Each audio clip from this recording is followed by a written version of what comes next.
Sometimes, destiny doesn't announce itself with grand signs. Occasionally, it just takes a seat at the wrong table. Leo Marquez had never been a believer in blind dates. At 31, a carpenter by trade, his hands were weathered by wood and time.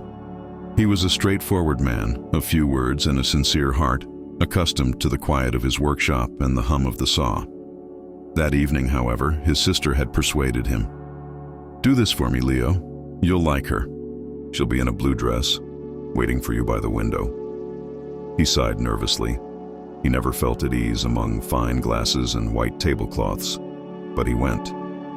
The La Verona restaurant sparkled under the warm glow of lamps, candles, and crystal, filled with the elegant murmur of other people's conversations. Leo adjusted his shirt, scanned for the table, and then he saw her. A young woman with light brown hair in a blue dress that seemed to glow on its own. He approached with hesitant steps. "Excuse me? Are you?" He started, his voice trailing off as she looked up with a nervous smile. Then her expression softened with kindness. "I don't think you're who I'm waiting for, but please sit. You look like you need it more than I do." Leo felt a blush creep up his neck. "Sorry, I didn't mean to be a bother." She laughed, a sound so light it was as if life itself had no weight. "Well then, it seems fate has made a mistake with you too. Sit down, at least until the right person arrives." And just like that, without knowing it, the carpenter sat across from the woman who would alter the course of his life. They talked as if they had known each other forever.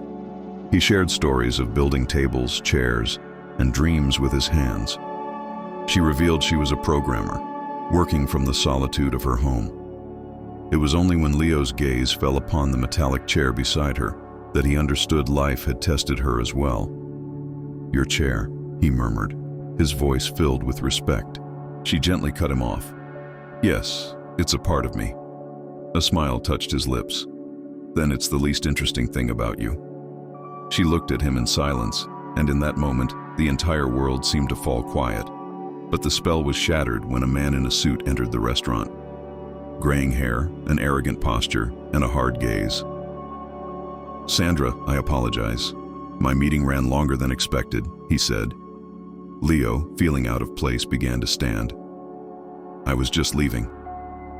The man eyed him from head to toe, scrutinizing every detail. "Thank you for keeping my daughter company. We'll have our dinner now." But Sandra, with a calm voice, added, "Dad, let's invite Leo to join us. I enjoy his company." That simple yet courageous act was the first defiance against both fate and her father's pride. Leo couldn't find sleep that night. Every time he closed his eyes, he was haunted by her laughter, her voice, the effortless tranquility she exuded. Something had stirred within him, a feeling he hadn't experienced in years. A single conversation had awakened a part of him that neither routine nor time had managed to extinguish.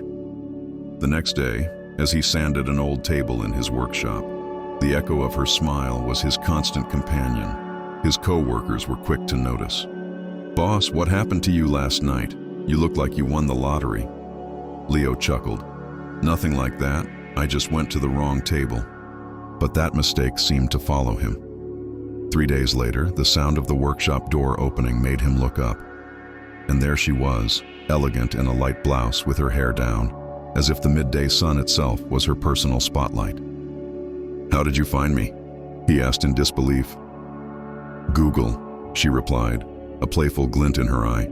"I had no idea Marquez Carpentry had such stellar reviews." Leo rubbed the back of his neck, a mix of awkwardness and delight. "Well, it's a small shop, but we do decent work."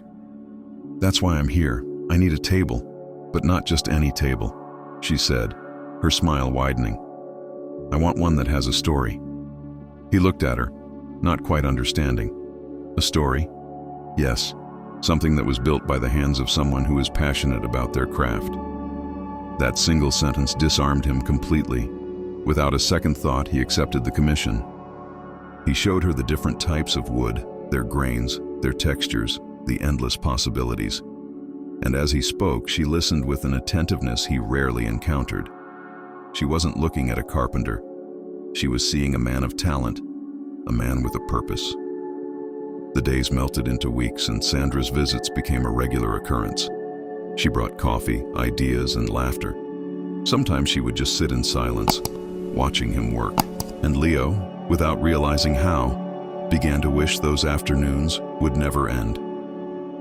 One afternoon, as he was carving the edge of her table, she said something that made him freeze. "Do you know what I like about you?"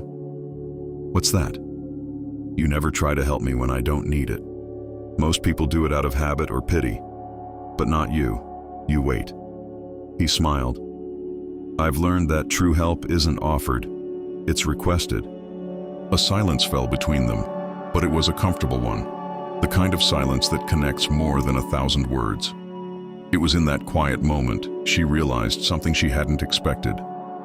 She enjoyed being with him more than she should. But in Sandra's world, not everything was as simple as a freshly varnished table. Her father, Don Ricardo, soon found out about her frequent visits and confronted her one afternoon at home, his brow furrowed with his usual pride. "May I ask who this man is you're spending so much time with?" "His name is Leo." "Leo? What does he do?" "He's a carpenter." The word landed like a stone in the opulent living room. Her father repeated it with barely concealed disdain. "A carpenter. You, a Rivera, with a man who works with his hands." Sandra took a deep breath. "Yes, precisely. One who works with his hands and with his heart." Don Ricardo paced, trying to contain his fury. "You don't understand. I don't want you to end up getting hurt." "Dad, not everyone is out to hurt me." "You're vulnerable, Sandra. Not everyone is like you." "I'm not fragile. I'm strong. You just never took the time to see it." Her voice trembled, not with fear, but with resolve. Don Ricardo turned, taken aback. He had never seen her speak with such force, and yet he wasn't ready to concede. "Sandra, he is not from our world." "Then maybe the problem is with our world, not with him." And with that, the conversation was over. That night, Sandra locked herself in her room and stared out the window. On her desk was the prototype of a website she was designing for Leo, a simple platform where clients could order custom furniture. She had been building it for him in secret, wanting to see him succeed, because even though she hadn't said it aloud, she already loved him. Meanwhile, in the workshop, Leo thought of her with every hammer strike. Her laugh, her gaze, the way she made him feel like he was enough, not for what he possessed, but for who he was. And it was then he understood that even though he hadn't been looking for it, he couldn't imagine his life without her. But love, when it blossoms between two different worlds, is always accompanied by trials, and theirs was just about to begin. Sometimes the most difficult things to tear down aren't walls, but prejudices. Weeks had passed since Sandra and Leo began to see each other openly. The visits to the workshop had become a cherished routine, their laughter more uninhibited, their silences more profound. He would teach her to carve small wooden figures, and she, through fits of giggles, would try to copy his movements. They always ended the day laughing at her crooked edges and failed attempts. Leo loved seeing her like this, free from fear, free from the shadow of pity she so despised. But not everyone shared this view. Don Ricardo, Sandra's father, couldn't stand to witness her transformation. For him, every smile his daughter shared with Leo was a threat to the empire he had built. He saw the carpenter as a crack in the flawless facade of his family name. One evening, he appeared at the workshop unannounced. It was late. Leo was alone, putting away his tools, when he heard the sound of determined footsteps. He looked up to see him, the man who had measured him with such contempt that night at the restaurant. "Mr. Rivera," Leo greeted, surprised. The businessman stared at him with the same cold expression he would use on a disobedient employee. "We need to talk." Leo nodded, wiping his hands on a rag. "Of course." Don Ricardo strode through the workshop, his eyes critically scanning the space. "Nice place," he commented, though his tone suggested the opposite. "A bit small." "It's enough to live with dignity," Leo replied, his voice even. "I doubt that," the man retorted, his sarcasm thick. "I didn't come here to debate your definition of dignity. I came to talk about my daughter." Leo stood taller, his calm unwavering. "I respect her more than you can possibly imagine." "Oh, I have no doubt about that. The problem is not all respect is advantageous. Advantageous for whom? Leo asked serenely. For her, of course, her father stated. You don't grasp the complexities of her situation. She doesn't need a fling, she needs stability, security. Leo took a deep breath. Don't mistake love for pity, sir. I don't see her as someone to be taken care of, but as someone to be admired. The ensuing silence was heavy with tension. The father looked at him, a mixture of fury and bewilderment in his eyes. You're clever with words, but that doesn't make you her equal. You don't belong in our world, Leo. You don't understand what it means to be a Rivera. You're right, he answered calmly. I don't belong to your world. But your daughter doesn't want to live in it anymore either. For a fleeting moment, the businessman lost his composure. He slammed his palm on the nearest table. You don't know what you're talking about. She doesn't know what she's doing. She's confused, vulnerable. And you, his voice dropped, sharp as a blade. You're taking advantage of that. Leo met his gaze without flinching. If loving someone is taking advantage, then yes, I am. I'm taking advantage of the fact that she trusts me, that she laughs with me, that for the first time in years, she feels free. If you consider that a crime, then I am guilty. Don Ricardo stood frozen, and though he wanted to retort, no words came. He simply spun on his heel and left without another word. That night, Sandra was waiting for him at home. You went to see him, didn't you? She asked, her tone direct. Her father didn't answer right away. He poured himself a whiskey, took a deep breath and said, Yes, and I confirmed my fears. That man is not right for you. Why? She asked, her voice steady. Because he's not at your level. Because he can't give you the life you deserve. And what life is that, Dad? The one you have? Filling my days with empty meetings and sleeping in a massive bed where no one is waiting for me? He looked at her, wounded. You don't understand the sacrifices I make for you. No, Dad, Sandra countered, holding back tears. You don't understand what you've taken from me with all your sacrificing. You took my freedom. You treated me like a fragile doll, like a burden. But I'm not that anymore. Her father took a step back, shocked by her strength. Since when do you speak to me like this? Since I met someone who sees me without fear, without pity, and without conditions. The silence that followed was the longest of their lives. Don Ricardo clenched his fists, helpless. If you continue with him, Sandra, you can't count on my support. She looked at him, her gaze unwavering. Then I'll start walking with what I have, my hands, my mind, and the love of someone who never asked me to be anyone else. And with that, she turned her chair and wheeled away, leaving behind not just his office, but an entire past built on a foundation of pride. The following days were a struggle. Sandra moved into a small apartment near the workshop. Don Ricardo didn't call. The silence between them was a wall that grew higher each day. Leo tried not to bring it up, but he could see the blend of sorrow and courage in her eyes. I don't want this to drive a wedge between you and your family, he told her one afternoon. It's not driving us apart, she responded. It's just bringing me closer to who I truly am. He looked at her with tenderness. You taught me something, Sandra. The strongest wood isn't the one that never breaks, but the one that knows how to mend itself. She smiled, and in that instant, a phone call changed everything. Javier, one of the employees, was shouting into the phone. Boss, the workshop is flooding. The water is rising fast. Leo and Sandra locked eyes, and without a second's hesitation, she grabbed her jacket and her laptop. Let's go, she said with resolve. Don't you dare leave me out of this. The storm was battering the city with unprecedented force. The streets had become rivers. Water seeped through the cracks of the workshop. Tools floated, wires sparked. It was utter chaos. And yet, in the heart of the disaster, Sandra took command. Cut the main power. Move the large pieces to the back. Javier, take inventory of what can be salvaged. Her voice sliced through the roar of the storm. She directed, organized, decided. She wasn't the heiress. She was a leader. Hours later, a drenched Don Ricardo appeared, searching for his daughter. When he saw her in the middle of the workshop, covered in mud up to her elbows, giving orders without a hint of doubt, he was paralyzed. "Sandra," he murmured, "what are you doing here?" "Saving what's worth saving, Dad," she replied, not even glancing at him. He took in the scene, employees following her commands, Leo working steadfastly by her side, the workshop holding on. For the first time, he saw something in his daughter he didn't recognize: real power, independence, strength. When the water finally began to recede, he approached her. "I misjudged you," he admitted, his voice cracking.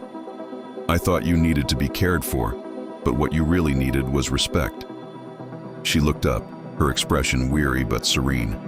"It's late, Dad, but thank you for finally seeing it." The man nodded, speechless. And when his eyes met Leo's, he understood he no longer had anything to forbid or protect.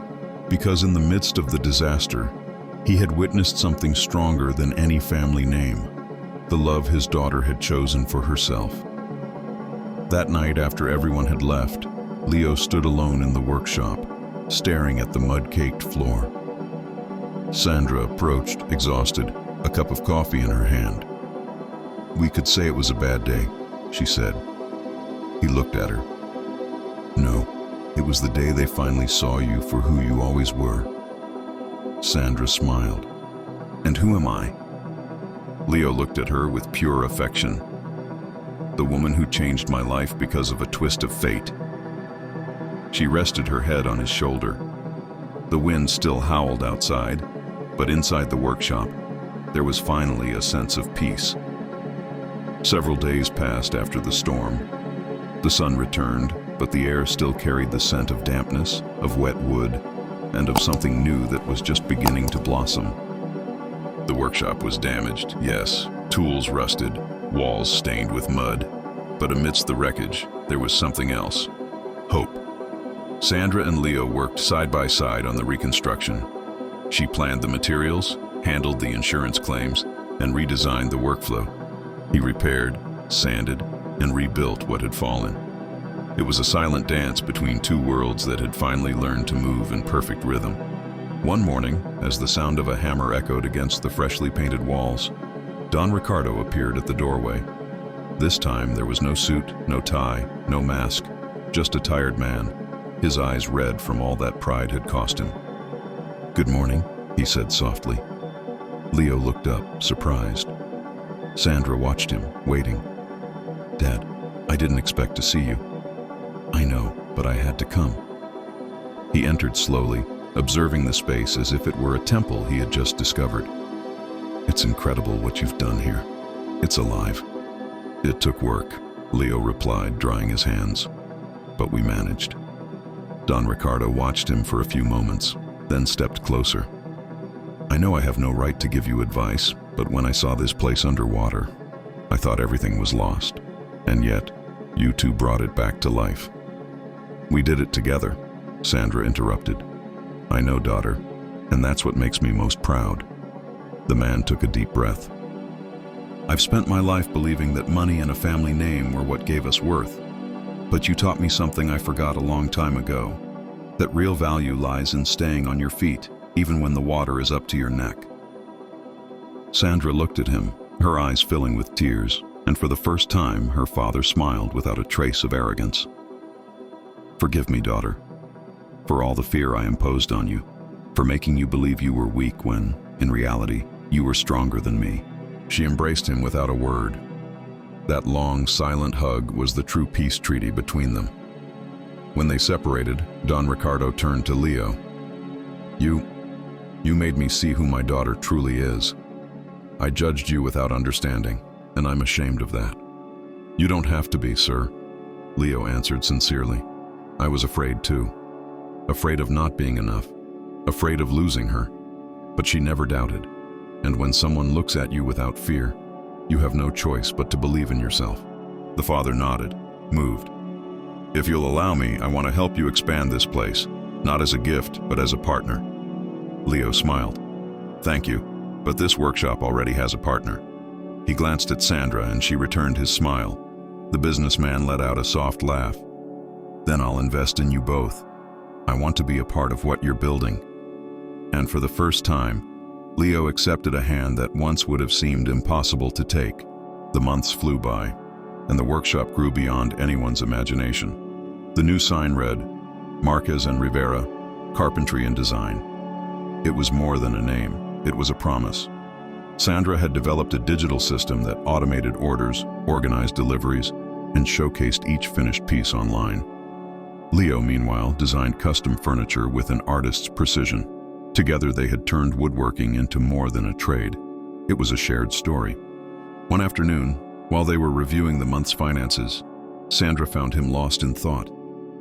He was watching her in silence, as if trying to memorize every detail of her face. "What are you thinking about?" she asked. "That I want to stop time right here." "You can't do that," she replied with a smile. "But you can carve the moment into your memory." He laughed. "Or I can do something better." That night he waited until the workshop was empty. He lit dozens of candles, arranged white flowers, and decorated the largest table with photographs of them. Each image was a piece of their journey: the first laugh in the workshop, the night of the storm, the hug with her father, their hands intertwined over a piece of wood. When everything was ready, he called Sandra. She arrived a few minutes later in her chair, suspecting nothing. Upon entering, she froze. The workshop looked like another world, warm, luminous, and filled with memories. "What is all this?" she whispered. Leo approached, his heart pounding. "A story carved with mistakes, successes, and a whole lot of love." He knelt before her. He opened a small wooden box he had made with his own hands. Inside was a simple ring with a detail of hand-carved golden wood grain. "A year ago I sat at the wrong table," he said, his voice thick with emotion. "And that mistake led me to you. With you, I learned that the most beautiful things aren't born from perfection, but from what dares to put itself back together. Sandra, will you marry me?" She brought her hands to her face, overcome with emotion. "Yes, Leo. 1,000 times, yes." He slid the ring onto her finger and kissed her. The workshop, the silent witness to their story, was filled with light and silence. Only the sound of a gentle rain accompanied that moment. It was a small ceremony, but every detail spoke of them. The altar was made from recycled wood from the old workshop, and the flowers were the same kind Sandra used to decorate her first tables. He wore a light gray suit without a tie. She wore a simple white silk dress, unadorned, radiating only purity and light. When Don Ricardo escorted her down the aisle, he didn't push her. He walked beside her, holding her hand. "This time, I'm not giving you away, daughter," he whispered. "I'm just walking with you." The silence among the guests was absolute. The father gave his daughter's hand to Leo, his voice trembling with the emotion he had so often hidden. "Take care of her the way I should have." "I will," Leo said. "Not because I have to, but because I love her." The officiant looked at them and smiled. "They say that love is the art of making mistakes together and still choosing each other every day. And you two are living proof of that." Their vows were simple but true. "I promise to see you without fear. I promise not to try to change you. I promise that even if the world makes a mistake, I will always choose you." When they kissed, a soft gust of wind blew through, as if the universe itself was applauding. The years passed. The business grew, and so did the family. A little boy ran laughing among the furniture in the workshop while Leo and Sandra watched from the doorway. He had the same sparkle in his eyes as his father, and she possessed the same calm that had won over hearts. One evening, as the sun began to set, they sat together on the balcony. The sky was ablaze with golden hues. "Do you remember that night?" she asked. "Which one?" he replied, smiling. "The first one, at the restaurant, the wrong table." Leo looked at her tenderly. "Yes, and if I had to do it all over again, I would make the same mistake." She laughed, the sound that always brought him back to life. "Then promise me one thing," she said. "Anything. That when life makes a mistake again, it finds us together." Leo took her hand, kissed it, and held it tight. Always.